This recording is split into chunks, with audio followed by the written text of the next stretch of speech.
ఆస్తి పంపకాలు చేయలేదని బ్యాంకులో డిపాజిట్ ఉన్నా డబ్బులు ఇవ్వలేదను ఓ చనిపోయిన వృద్ధురాలు శవాన్ని తీసుకెళ్లడానికి కుటుంబ సభ్యులు నిరాకరించారు. అతి దారుణమైన ఈ సంఘటన కామారెడ్డి గవర్నమెంట్ ఏరియా హాస్పిటల్లో చోటు చేసుకుంది.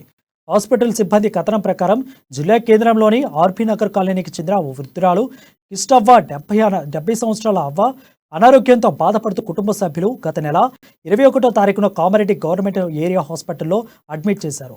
గత 15 రోజుల నుంచి కామారెడ్డి గవర్నమెంట్ ఏరియా హాస్పిటల్లో వృద్ధురాలు చికిత్స పొందుతున్నారు. ఈ నేపథ్యంలో కుటుంబ సభ్యుల మధ్య నెలకొన్న ఆస్తి పంపకాల కారణంగా శవాన్ని తీసుకెళ్లేందుకు కుటుంబ సభ్యులు ముందుకు రాలేదు. దీంతో ఆసుపత్రి సిబ్బంది పోలీసులకు సమాచారం ఇచ్చారు.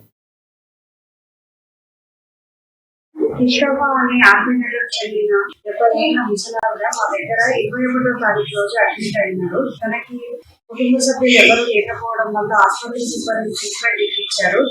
నిన్న రాత్రి అనగా 6th రోజు నైట్ 9:30 PM తను మృతి చెందింది. ఈ ఇన్ఫర్మేషన్ అవుట్ పోస్ట్ వాళ్ళు వాళ్ళ కుటుంబ సభ్యులకు తెలియజేసినా కూడా ఎవరు రావడం లేదు.